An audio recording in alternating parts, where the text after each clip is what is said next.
ఏమోయ్, నీకు విషయం తెలుసా? నేనేమన్నా జ్ఞానినా విషయం తెలుసుకోకుండా చెప్పడానికి?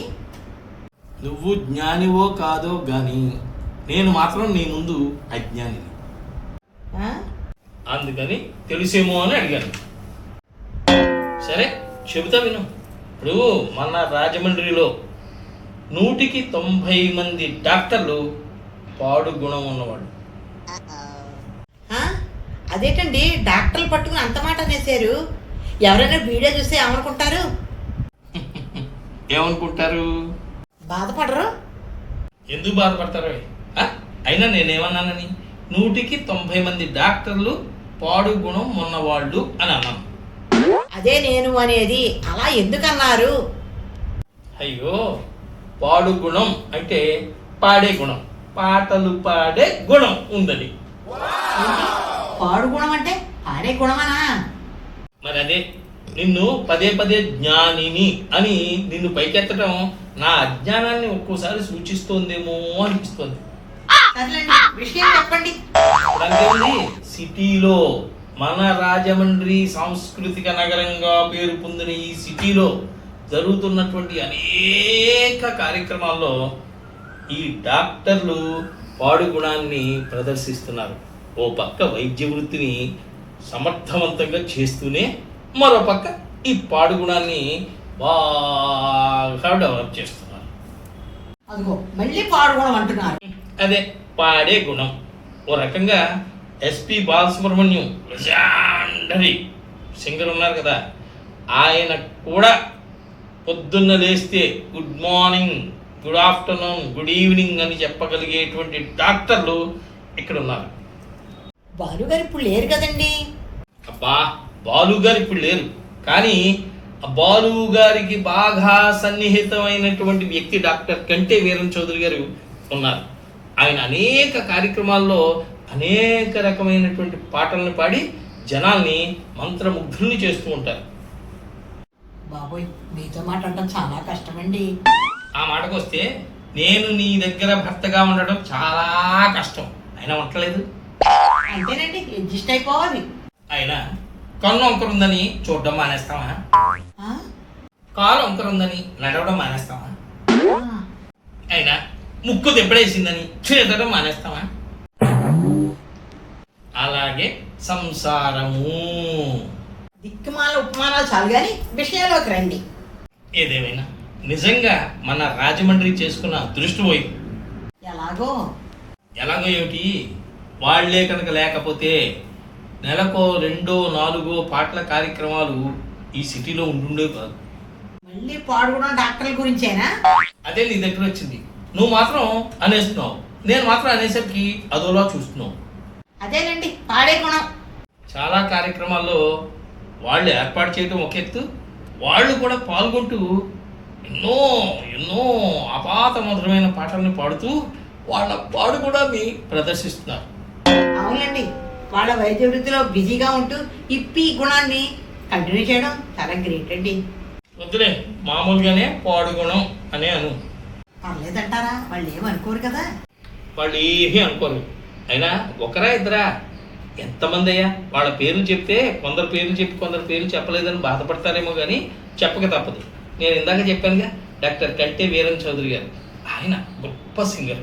ఆయన ఒకరైనా డాక్టర్ వట్టి గంగా కిషోర్ గారు హిందీ పాటల్ని రుబ్బురోల్లో వేసి రుబ్బిహాడు. ఇంక ఏ పాట పాడినా ఆ గాయకుడు పాడినట్టుగా పాడుతున్నారు. ఇంకా చెప్పాలంటే చాలామంది చిన్న చిన్న డాక్టర్లు కూడా ఉన్నారు.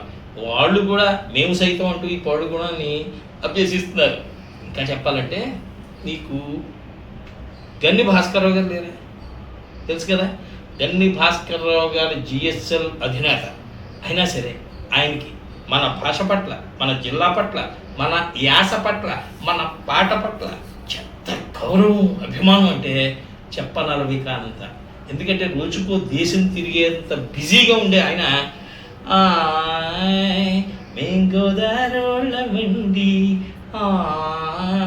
మేం గోదారోళ్ళమండి, మా మడుసులు విన్నండి, మా మనసులు ఎన్నండి. ఉప్పు కారం మాటేమో గాని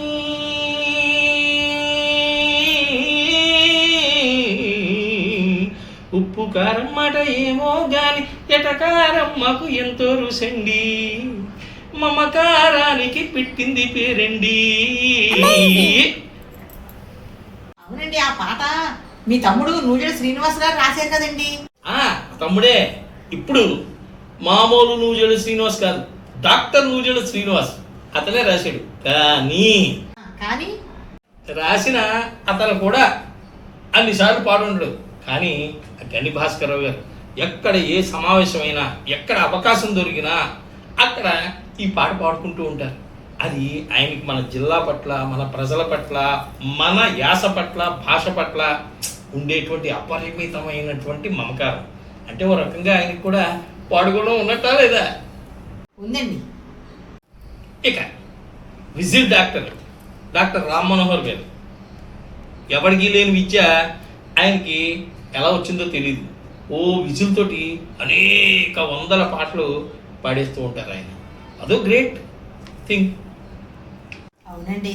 ఈ పాడుకోవడం అనేది ఒక్క పాటలోనే కాదు, రకరకాల యాంగిల్స్లో ఉంటుంది. డాక్టర్ టివి నారాయణరావు గారు ఉన్నారు, ఆయన గొప్ప ఆధ్యాత్మికవేత్త. మరి అలాగే డాక్టర్ కందులు సాయి గారని షుగర్ డాక్టర్గా బాగా పేరు. ఆయన సన్మాన పత్రాలు, కవిత్వాలు ఇవన్నీ కూడా రాస్తూ ఉంటాడు. మరి ఒక పక్కనే వాళ్ళు వాళ్ళ వైద్య వృత్తి చేసుకుంటూనే ప్రవృత్తిగా ఈ పాడుగుణాన్ని బాగా డెవలప్ చేసుకుంటున్నారు. అలా డెవలప్ చేయటంలో భాగంగా ఎంతో మంది కళాకారులను కూడా తయారు చేస్తున్నారు. గ్రేట్ అన్నారా? ఆ మాటకు వస్తే మన మనస్సుల్ని బాగు చేసేటువంటి డాక్టర్ ఒక ఆయన ఉన్నాడు, డాక్టర్ కర్రిరామారెడ్డి గారు.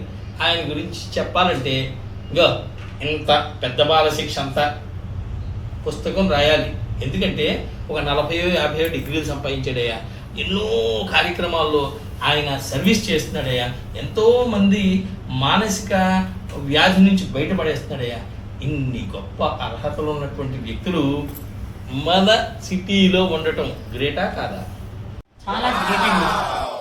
మరి అదే పాడుగుణం యొక్క గొప్పతనం. అయితే ఒక్కొక్కరికి ఒక్కొక్క రకమైన పాడుగుణం ఉందన్నమాట. అబ్బా, పాడుగుణం అనర్థం చెప్పాను కదా. ఓహో, మీరంటే రామా, నేనంటే బూతునా? ఏదో అలవాట్లు పొరపాటు అనేసాను. ఇంతకీ వాళ్ళ పాడు గురించి బాగా పొగుడుతున్నారు, మీకేమన్నా ఫ్రీగా ట్రీట్మెంట్ చేస్తారా? లేని బీపీని తెప్పించడం కాకపోతే ఎందుకయ్యా? ఎందుకు అలాంటి మాట మాట్లాడతావు? ఎందుకు చేస్తారయ్యా ఫ్రీగా? అది వాళ్ళ వృత్తి. ఇది ఈ పాడుగుణం వాళ్ళ ప్రవృత్తి. పాడుగుణంలో ఎంత బాగా పాడి మనల్ని రంజింపజేస్తారో వైద్య వృత్తిలో అంత బాగా ట్రీట్మెంట్ చేసి చేస్తారు. అయితే ఏ రైతే లేదన్నమాట. ప్రవృత్తి గురించి మాట్లాడుకోవాలి కానీ వాళ్ళ వృత్తి గురించి మాట్లాడుకోవద్దయ్యా. సరే, పొద్దున్నే వాళ్ళ మీదకి వెళ్ళింది ఏంటండి మీ టాపిక్? ఏం లేదు, నేను కూడా డాక్టర్ సూరిబాబు అని పిలిపించుకోవాలనుకుంటున్నాను. దానికి MBBS చదవాలి కదా. గొప్పదానివే.